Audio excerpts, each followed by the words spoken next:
Bienvenido a pesar del fútbol. Estamos llenos y hay gente ahí que no se puede sentar. O sea que es un éxito de convocatoria. Puede decir, no, es que el local es pequeño, sí. Pero lo hemos llena. Lo hemos llena. Es que el Camp Nou está reservado.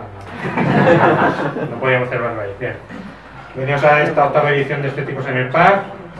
Todos los que venís aquí ya sabéis de qué va esto. Hablamos de temas que están un poco en la frontera, ¿no? Hay gente que les parece bien, pero estos pensamos que está mal. Y hoy, saliéndonos un poco de la temática habitual, hay un sitio aquí. Gracias. Vamos a seguir haciendo amigos, hablando de política.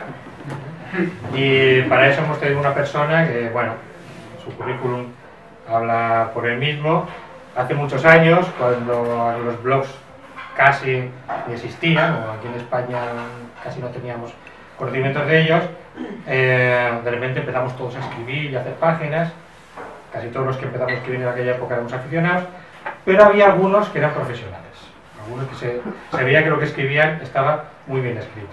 Y una de estas páginas era la página definitiva, un sitio donde metían caña a todo el mundo, lo mismo que criticaban a Sabina que al Antiguo Egipto, y todo con mucho talento y mucha gracia. Muchos años después la página sigue activa, ha generado un montón de blogs, ha generado un montón de comunidad alrededor de ella, incluso hay un blog que lleva un año, es La Paella Rusa, sobre política valenciana, que bueno, es bastante visible, y es que la política valenciana eso es un tema inagotable, eso sí que es un juego de tronos para irlo más bien. Por detrás de esa página, una de las personas con talento que había ahí es Guillermo López, es profesor de periodismo en la Universidad de Valencia, especializado en comunicación digital y opinión pública, si no me equivoco. Ha escrito libros, artículos, os podría dar el currículum, pero no quiero hacerlo muy largo, y os dejo con él, que os explicará la charla de Juego de Tronos en la política española, que creo que tiene mucho que contar. Una próxima.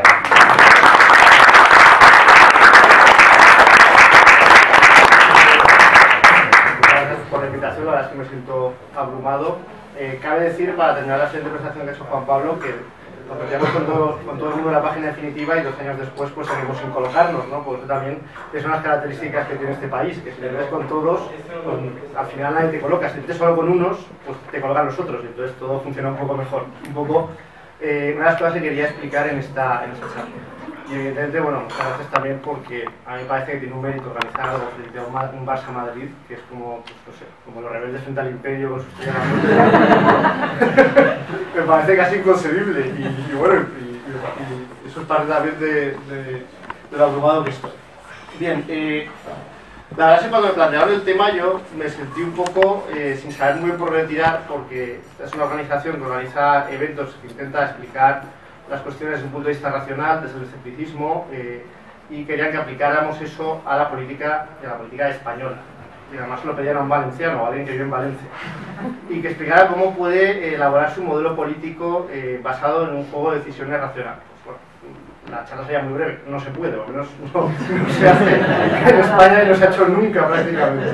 Entonces, en lugar de eso, lo que voy a explicar es cómo debería ser y cómo es, y a partir de ahí, centrándome en la dimensión política, que es en la que quería desarrollar más la charla, explicar un poco algunos de los principales problemas por los cuales no se puede dar ese juego racional de decisiones. Es decir, en teoría, un modelo de opinión pública que funciona bien es un modelo en el cual tenemos unos partidos políticos que representan opciones diversas, con programas específicos para dar soluciones a los problemas sociales, que se dirigen a públicos que también buscan racionalmente esa respuesta y una respuesta convincente a esos problemas que ellos encuentran, tanto problemas personales como problemas genéricos, y todo ese proceso se da a través de la intermediación sistemática de los medios de comunicación social, que son los que envían lo que va haciendo el poder, envían un resumen, una interpretación de lo que va haciendo el poder a los ciudadanos, y también envían las protestas o las respuestas de los ciudadanos, se la hacen saber al poder. Bueno, pues en ese proceso idealizado, en España nada funciona como debería funcionar, o al menos nada funciona todo lo bien que podría funcionar, y por eso no se puede dar, no se da en la mayor parte de los casos por parte de la gente que vota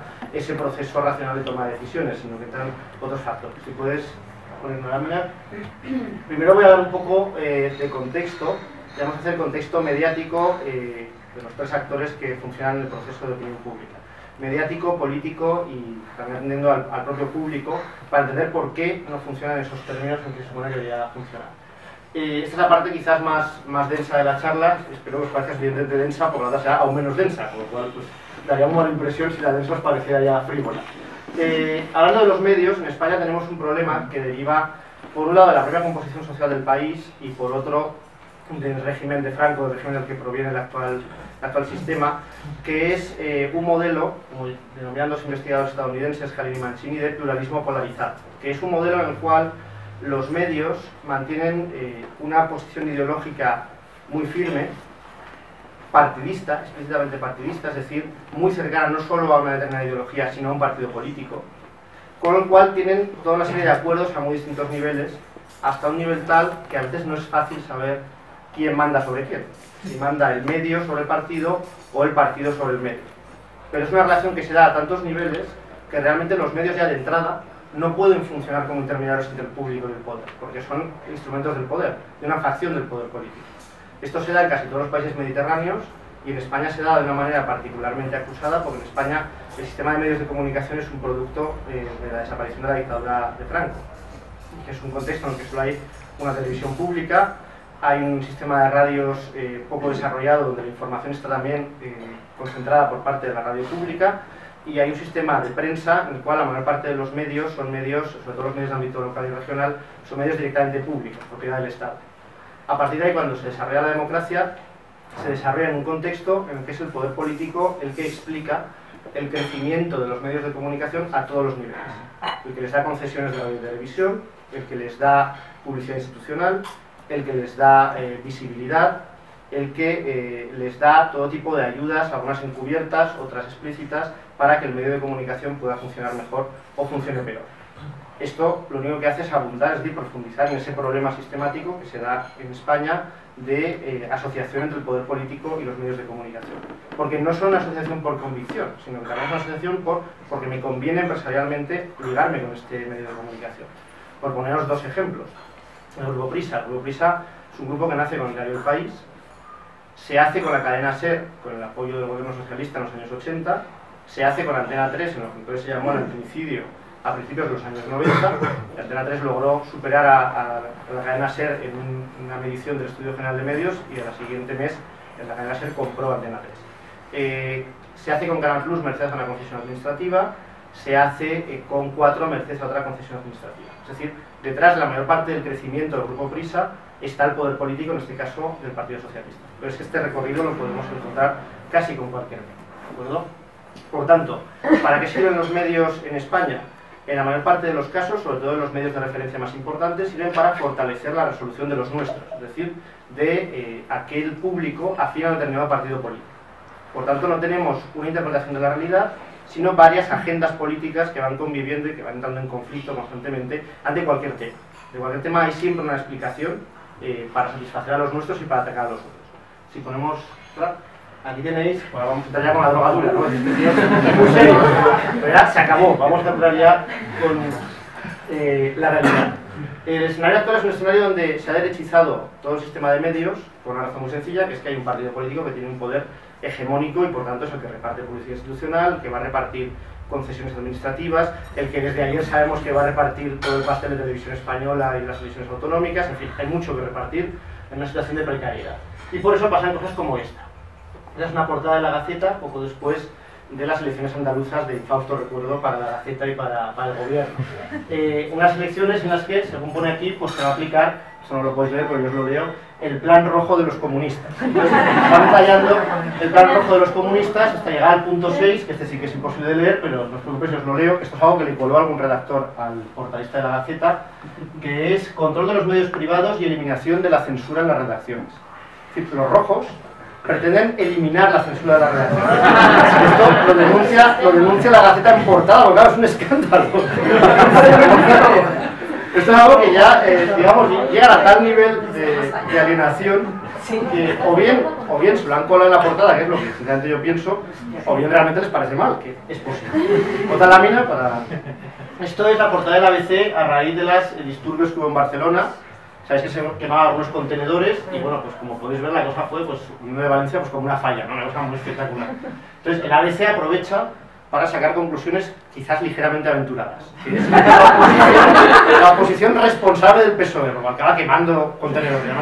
Ahora entiendo, ¿no? Porque parece que Rubalcaba desde que, pues, que no hace nada, ¿no? Que no dice nada. No, está ahí quemando contenedores y no tiene tiempo para otra lámina. Esta es la razón.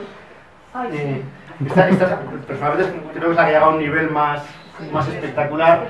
Esto es con una manifestación sectorial de los sindicatos que se dio un domingo, creo que era sobre la educación. Y aquí, la razón es esta portada, pone a 3 sindicalistas y pone aquí: el mensaje sindical, ahora a tomar cervezas. Entonces dice, los sindicalistas al acabar la manifestación se fueron a tomar unas cervezas. Una crítica de calado a la crítica sindicalista, como podéis ver. Y por último, otro ejemplo para que no estemos... Bueno, es que es difícil decir, pues darle un poco de caña a los medios de izquierda. Claro, es que no hay. Entonces, lo más cercano que tenemos es este editorial del País, que es el diario de izquierdas, titulado Percance Real. Entonces, ¿el percance real qué es? El percance real es el jefe del Estado que está una semana en Botswana cazando elefantes y búfalos con su amante y pagado por un jeque árabe que, en calidad de comisionista, en relación con un contrato de 6.000 millones de euros y todavía en un contexto de brutal crisis económica. Bueno, pues eso es un percance para el país. Entonces, el país, por si acaso alguien pudiera considerar que hay motivo para criticar esta actitud del monarca, dice en su último, al final de la editorial: pueden compartirse las críticas realizadas por el coordinador de Izquierda Unida respecto del viaje del monarca a África, aunque resultaría estrambótica la suposición de que el rey no tiene derecho a unos días de asueto y ocio, cualquiera que sea la dureza de la crisis económica. Bueno, creo que no hace falta comentar mucho, ¿no?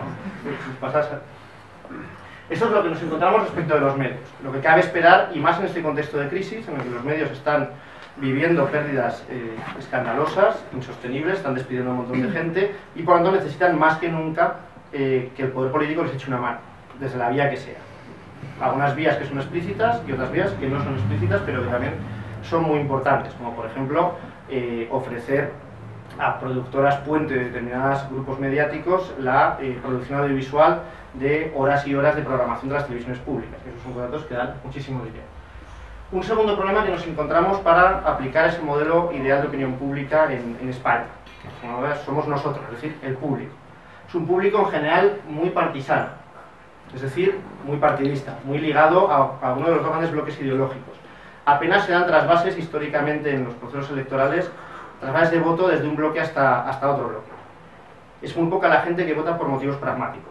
Esa gente es muy importante electoralmente, porque precisamente como hay muy pocos trasvases, es uno de los dos criterios que explican los cambios de gobierno en España. Estamos hablando quizás desde el bloque de izquierdas y de derechas de como mucho 1 millón de personas que pueden cambiar potencialmente su voto, pero junto con ellos tenemos el segundo parámetro de cambio de voto en España, que es la participación o no participación, que es el gran drama con el que se han explicado siempre las elecciones en España. Cuanto hay más participación favorece a la izquierda, aunque esto no siempre es así, pero normalmente sí que es así. Cuando baja la participación favorece a los partidos conservadores. Este es un escenario de un público poco exigente, en general, porque no está dispuesto o no es proclive a, cada vez que los suyos hacen algo mal, a echárselo en cara y también a echárselo en cara electoralmente. Tarde o temprano casi siempre van a acabar encontrando excusas para los suyos, o van a encontrar, mucho mejor aún, que los otros son aún peores. Entonces van a hacer lo que se dice que es votar con la nariz, tapándose la nariz. Yo es que soy muy responsable y claro, como los otros son mucho peores, voy a votar a estos porque al menos no son los otros. Claro, al final eso convierte el proceso de votar en un proceso siempre negativo, en el cual lo interesante es que no lleguen ellos, mucho más que pararnos a pensar en si los nuestros realmente hacen un programa de gobierno que se ajuste a lo que nosotros queremos y si los nuestros merecen nuestro voto. Porque a veces los nuestros igual no son tan nuestros como parece por sus acciones. Pero el problema es que a menudo el público no está evaluando tanto las acciones cuanto lo que el público quiere que pase desde un punto de vista mucho más ideológico. Es decir, como este es mi partido y yo soy de este partido como si fuera militante más que simpatizante o como si fuera mi equipo de fútbol, voy a seguir con él a toda costa y con toda evidencia. Por último, no hay una auténtica rendición de cuentas como se da en otros países. Recordaréis que hace unos meses dimitió, yo creo que no sé, el ministro de Defensa o el ministro de Hacienda alemán porque había copiado una tesis. Y lo que los alemanes consideran que es copiar es que había cogido algunas citas de su director de tesis y no había atribuido la cita. claro, esto fue un escándalo. Pues, hombre, pues, ¿cómo se atreve a hacer esto? Lo iban a dimitir con oprobio, su carrera política está terminada, hasta aquí hemos llegado. Y aquí como vemos, aquí no limite nadie. Porque lo que es un símbolo de debilidad. Y así lo juego a los Pasas otra, por favor. Sí. Por último, en el caso de los partidos políticos, que es en lo que vamos a entrar en la segunda parte de mi charla, para que luego pues, podamos debatir a partir de ahí o de lo que queráis. Tenemos un sistema de partidos que favorece el inmovilismo, el bipartidismo y dificulta la aparición de terceras opciones. Esto yo creo que es algo que ya es sabido, pero no lo ha sabido hasta hace tanto tiempo. Es un debate nuevo que ha surgido prácticamente en los últimos 2 años. Durante años, sistemáticamente, de elección a elección, ha ido subiendo el voto a las 2 opciones principales de gobierno, al PP y al PSOE. Desde el año 89 hasta el año 2008 fue un proceso sin freno en el que sistemáticamente cada vez esas 2 opciones conseguían más votos. Solo en las últimas elecciones de 2011, por el desplome del PSOE, las terceras opciones empezaron a sacar mejores resultados. Pero esto se da a pesar del sistema electoral. Es un sistema electoral pactado en la transición política y que está hecho como con el propósito explícito de impedir que los partidos minoritarios puedan condicionar la acción política y formar gobiernos fuertes. Por eso hay una división provincial en un país donde la mayor parte de las provincias apenas tienen población y por tanto los escaños de las provincias solo pueden ir a los partidos mayoritarios. Y por último, un sistema político que, como también sabéis, tiene una serie de temas tabú: la Constitución, la monarquía, la organización territorial o incluso el modelo de Estado. Nos podemos detener brevemente en la monarquía, porque probablemente es el que más llama la atención, porque es el que ahora se supone que está cambiando. Desde el año 75, yo siempre que sale el tema monarquía o república, la respuesta más habitual que escucho por parte de aquellos dirigentes políticos o mediáticos que responden a esa necesidad o a ese posible debate es que ahora no toca, que no es el momento, que mejor esperar. Yo digo, bueno, realmente es un tema durísimo, porque desde el año 75 hasta el 2012 nunca ha sido el momento. Es decir, en 37 años nunca hemos encontrado un momento para debatir.